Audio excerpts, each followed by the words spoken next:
Oh no, my key won't come out of the ignition, even though my vehicle is in park. Oh, I'm just trying to live my life. Hi YouTube, do you find that you own a Chevy vehicle such as a Colorado or a Camaro and your key frequently gets stuck in the ignition and you can't get it out? Do you frequently pretend that you're checking an important text message even though all your friends are going into the restaurant? Well, this video may be for you.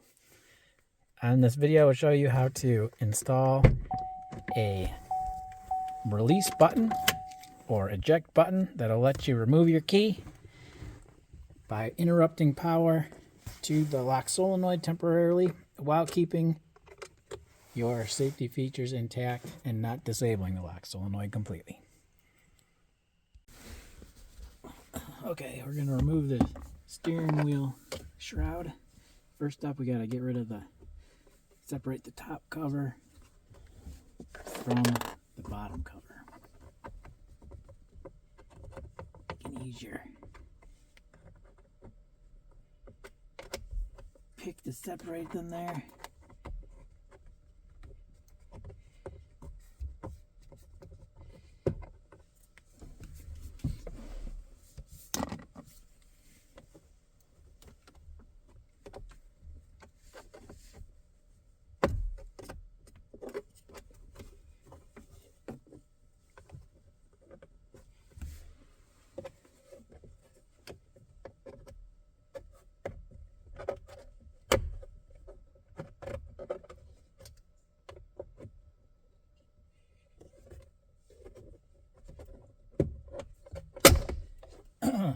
Seems to be easier to start on the other side, the turn signal side.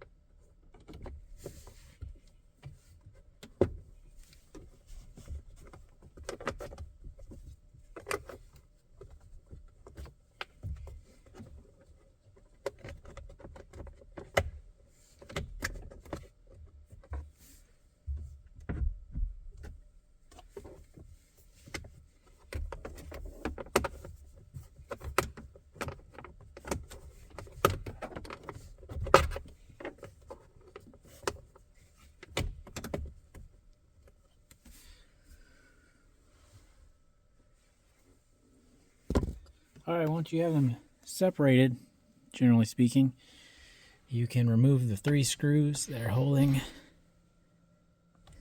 the upper cover on. You have a 7mm on this side, one on the other side. You have to turn the steering wheel, and then there's one underneath it here.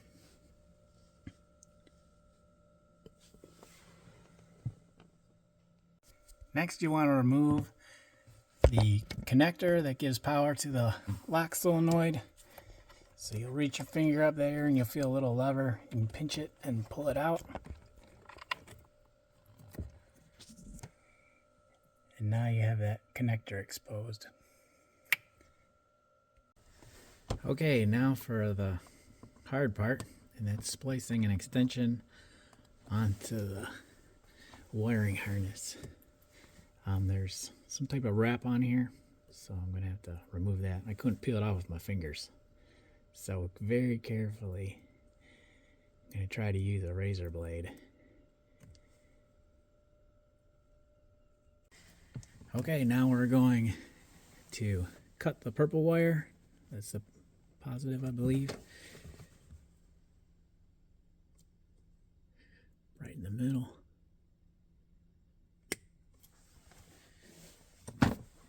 And then strip some off.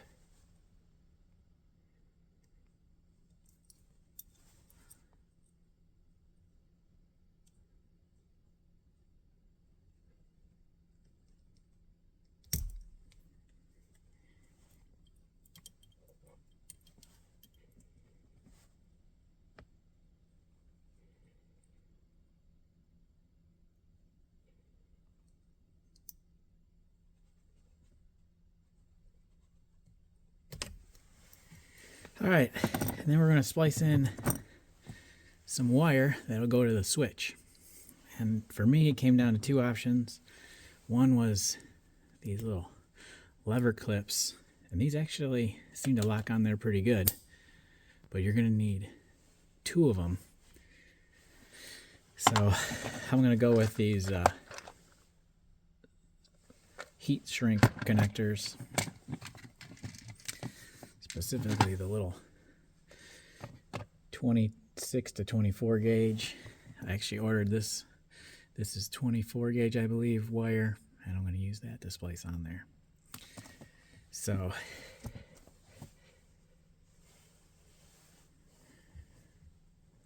put him on there. I think I'm going to do the heat gun. So that's the plan.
All right, I'm going to finish up. All right, so now the hard part is done.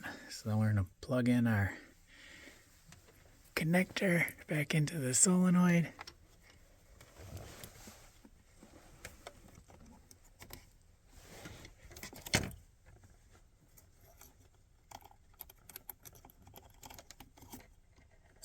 Here, click.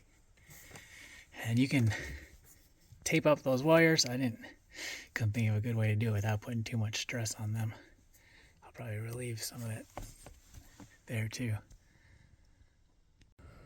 Okay, now we're going to want to install the switch that'll deactivate the lock solenoid. The bottom steering wheel cover comes with a hole in it already, and this switch actually fits it very well. It comes with an O-ring, but I found if you use the Harbor Freight set number 16, put that around it, makes it fit really well. So go ahead, put that in there, and then you put the lock nut on the back, and your switch will be installed. Okay, here's our switch installed.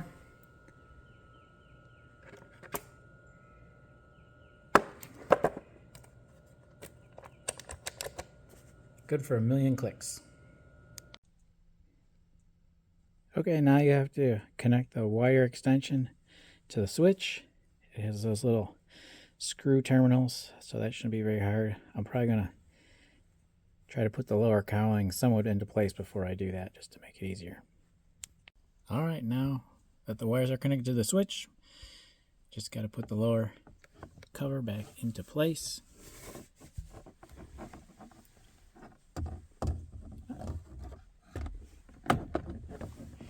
Make sure you get the tilt lever.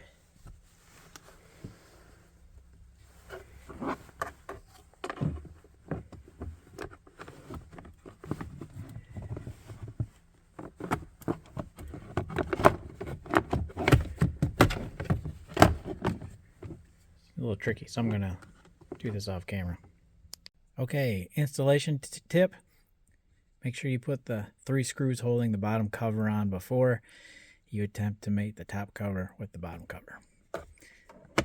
That'll hold the bottom cover in place while you snap the top cover on.